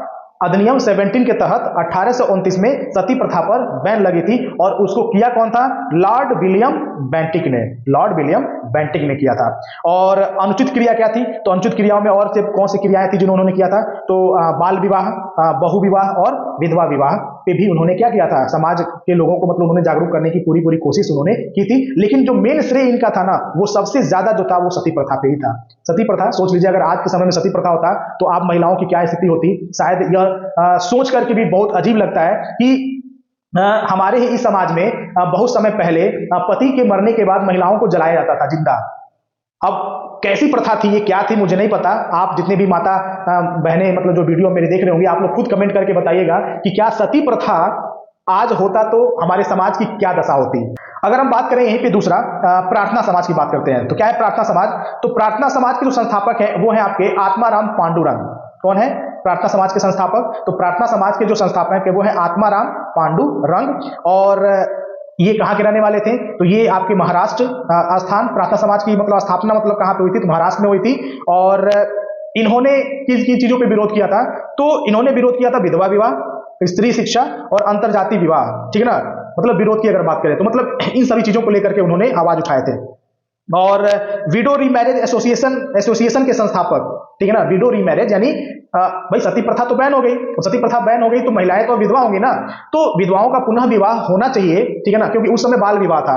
तो बहुत सारी ऐसी महिलाएं थी जो कम उम्र में ही विधवा हो जाया करती थी, तो कम उम्र में विधवा हो जाती थी तो उनकी रीमैरिज मतलब पुनः शादी कराया जाए, इसके लिए उन्होंने विडो रीमैरिज एसोसिएशन का स्थापना उन्होंने किया था, ठीक है ना। तो कौन किया था? महादेव गोविंद रानाडे ने किया था। किसने किया था? महादेव गोविंद रानाडे। कहां पे किया गया था? महाराष्ट्र में। और समय क्या मतलब किस समय किया गया था? 1861 में इसकी स्थापना की गई थी। वहीं पर अगर हम बात करें अगला आर्य समाज की बात करते हैं, तो आर्य समाज के संस्थापक कौन थे? दयानंद सरस्वती। कौन थे? दयानंद सरस्वती थे। उनका क्या मतलब योगदान रहा है? तो ये अंधविश्वास, मूर्ति पूजा, बाल विवाह, छुआछूत और बहु विवाह, ठीक है ना, इन सभी चीजों पर उन्होंने आवाज उठाई थी उन्होंने, ठीक है ना। और वहीं पे अगर हम बात करेंगे रामकृष्ण मिशन, तो रामकृष्ण मिशन के संस्थापक आपके स्वामी विवेकानंद थे, ठीक है ना। उसी में आगे हम देखेंगे नारी शिक्षा की बात करते हैं, ठीक है। तो ईश्वर चंद्र विद्यासागर के प्रयास से कलकत्ता में बालिका विद्यालयों की स्थापना हुई और 1856 ईस्वी में विधवा पुनर्विवाह अधिनियम पारित हुआ, ठीक है ना। और अगला है आपका सत्य शोधक समाज की अगर बात करें, तो सत्य शोधक समाज के जो संस्थापक थे वो ज्योतिराव गोविंद राव फुले, ठीक है ना। ये निम्न जाति के नेता थे और भारत के प्रथम लड़कियों का स्कूल की स्थापना 1854 ईस्वी में ज्योतिराव फुले ने ही किया था, ठीक है ना। ये इंपॉर्टेंट है, इसको नोट कर लेके बोर्ड पे से देख करके। स्त्री पुरुष तुलना नामक पुस्तक ताराबाई शिंदे ने प्रकाशित की थी। ताराबाई शिंदे ने स्त्री पुरुष तुलना नामक क्या की थी? पुस्तक की उन्होंने प्रकाशित किया था उन्होंने। और 1929 में बाल विवाह निषेध अधिनियम पारित किया गया था और कानून के अनुसार उस समय कानून के अनुसार बालक की जो उम्र होनी चाहिए थी वो 18 साल और बालिका यानी लड़कियों की जो उम्र होनी चाहिए थी वो 16 साल होनी चाहिए थी। किसके लिए? विवाह के लिए। सेक्शन 7 है वो है आपका जाति व्यवस्था को चुनौती। क्या है इसमें? चलिए देखते हैं करके। इसमें बात करेंगे समानता और न्याय की मांग। तो सबसे पहले हम यहाँ पे बात करेंगे सतनामी आंदोलन। सतनामी आंदोलन मध्य भारत में हुआ था और किसने किया था? घासीदास ने। ओरू जाति, ओरू मतम, ओरू रैबम और मनुष्यानु कथन है। किसका कथन है ये श्री नारायण गुरु का कथन है ये। निम्न जाति के नेता कौन थे? ज्योतिबा राव फुले थे। गुलामगिरी पुस्तक किसने लिखा था? तो ज्योतिबा राव फुले ने लिखा था, 1873 में लिखा था उन्होंने। अलीगढ़ आंदोलन ये सर सैयद अहमद खान ने किया था और कब किया था इन्होंने? 1875 में। हिंद सिंह सभा की स्थापना 1873 ईस्वी में हुआ था। वेद समाज की स्थापना मद्रास यानी चेन्नई में 1864 ईस्वी में हुआ था, ठीक है ना। ये लेसन 7 में है। लेसन 8 है आपका राष्ट्रवादी आंदोलन। तो राष्ट्रवादी आंदोलन में क्या है? तो चलिए बात करते हैं राष्ट्रवाद का उदय। आर्म्स एक्ट कब पारित हुई थी? 1878 ईस्वी में, ठीक है ना। इसका मतलब क्या था? हथियार रखना छीना, मतलब इसमें आर्म्स एक्ट था ये, ठीक है ना। इसमें हथियार रखना और ना रखना इससे मतलब रिलेटेड ये अधिनियम था, ये पारित हुआ था। प्रेस एक्ट कब पारित हुआ था? 1878 में। ये सारी आप नोट कर लेंगे एक करके, ये सब यहाँ पे सन दिया गया है, ठीक है ना। ये इंपॉर्टेंट है ये, ठीक है ना, डेट वाले क्वेश्चन है ये। तो प्रेस एक्ट 1878 में हुआ था। राष्ट्रीय कांग्रेस की स्थापना 1885 में हुई थी। बंगाल का विभाजन 1905 में हुआ था, इसको लॉर्ड कर्जन ने किया था। इंडिया मुस्लिम लीग की गठन ढाका में 1906 में हुआ था। सत्याग्रह आंदोलन 1919 महात्मा गांधी ने किया था। पहला अखिल भारतीय संघर्ष रॉलेट सत्याग्रह ये 1919 में। जलियांवाला बाग हत्याकांड आपका जनरल डायर ने किया था 13 अप्रैल 1919 में। और असहयोग आंदोलन 1921-1922 में महात्मा गांधी के द्वारा। चौरी चौरा कांड फरवरी 1922 में। पूर्व स्वराज प्रस्ताव 1929 में पारित हुआ जवाहरलाल नेहरू के द्वारा। पूर्व स्वराज प्रस्ताव के पश्चात स्वतंत्रता दिवस 26 जनवरी 1930 को मनाया गया था। दांडी मार्च 1930 गांधी जी के द्वारा। भारत छोड़ो प्रस्ताव 8 अगस्त 1942 को। और करो या मरो का नारा महात्मा गांधी जी के द्वारा दिया गया था। भारतीय संविधान सभा की स्थापना ब्रिटिश प्रधानमंत्री एटली 15 फरवरी 1946 को किया था। और अंतिम ब्रिटिश वायसराय कौन थे? तो लॉर्ड माउंटबेटन थे, जो कि 22 मार्च 1947, ठीक है ना, डेट है। और प्रथम ब्रिटिश वायसराय जो थे वो लॉर्ड जॉन लॉरेंस थे, जो कि 1864 से 1869 तक मतलब थे। और वहीं पर जो आखिरी लेसन है वह है आपका 9, स्वतंत्रता के पश्चात भारत, यानी स्वतंत्रता के बाद भारत कैसा है। तो आइए इसकी बात करते हैं, यानी स्वतंत्रता के बाद की चुनौतियां।